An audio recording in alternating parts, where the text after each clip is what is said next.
നടൻ കൃഷ്ണകുമാറിന്റെ മകളും social media ഇൻഫ്ലുവൻസറുമായ Diya കൃഷ്ണയുടെ ഉടമസ്ഥതയിലുള്ള ഓബയോസി എന്ന സ്ഥാപനത്തിൽ നടന്ന സാമ്പത്തിക തട്ടിപ്പ് കേസിൽ 2 പ്രതികൾ ക്രൈംബ്രാഞ്ച് പോലീസിന് മുന്നിൽ കീഴടങ്ങി. സ്ഥാപനത്തിലെ ജീവനക്കാരായിരുന്ന വിനീത, രാധാകുമാരി എന്നിവരാണ് ഇന്ന് ഉച്ചയോടെ തിരുവനന്തപുരത്തെ ക്രൈംബ്രാഞ്ച് ഓഫീസിലെത്തി കീഴടങ്ങിയത്. ഈ കേസിൽ 3ാമത്തെ പ്രതിയായ ദിവ്യ ഇപ്പോഴും ഒളിവിലാണ്.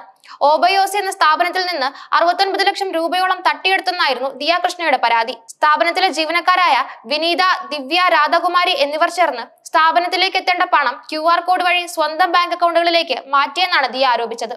ഈ പരാതി ക്രൈംബ്രാഞ്ച് ഏറ്റെടുത്തതോടെ അന്വേഷണം ഊർജിതമാവുകയും ഇത് പ്രതികളെ സമ്മർദ്ദത്തിലാക്കുകയും ചെയ്തു. പോലീസ് അന്വേഷണം ശക്തമാക്കിയതോടെ 3 പ്രതികളും ഒളിവിൽ പോവുകയായിരുന്നു. തുടർന്ന് ഇവർ മുൻകൂർ ജാമ്യാപേക്ഷയുമായി കോടതിയെ സമീപിച്ചു. വിനീതയും രാധയും ആദ്യം തിരുവനന്തപുരം ജില്ലാ കോടതിയിൽ ജാമ്യാപേക്ഷ നൽകിയെങ്കിലും അത് തള്ളി.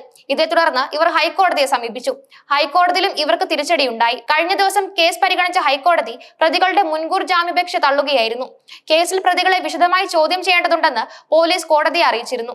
ഈ വാദം പരിഗണിച്ചാണ് കോടതി മുൻകൂർ ജാമ്യാപേക്ഷ തള്ളിയത്. മാത്രമല്ല, ഉടൻ തന്നെ അന്വേഷണ ഉദ്യോഗസ്ഥർക്ക് മുന്നിൽ ഹാജരാകണമെന്നും കോടതി നിർദ്ദേശിച്ചു. ഈ നിർദ്ദേശത്തെ തുടർന്നാണ് വിനീതയും രാധയും ഇന്നലെ ക്രൈംബ്രാഞ്ച് ഓഫീസിൽ കീഴടങ്ങിയത്. തിരിച്ചറിയാതിരിക്കാൻ ഹെൽമറ്റ് ധരിച്ചാണ് പ്രതികൾ ക്രൈംബ്രാഞ്ച് ഓഫീസിലേക്ക് എത്തിയത്. പ്രതികളെ വിശദമായി ചോദ്യം ചെയ്യുന്നതിലൂടെ തട്ടിപ്പിന്റെ കൂടുതൽ വിവരങ്ങൾ പോലീസിന് ലഭിക്കുമെന്നാണ് പ്രതീക്ഷിക്കുന്നത്.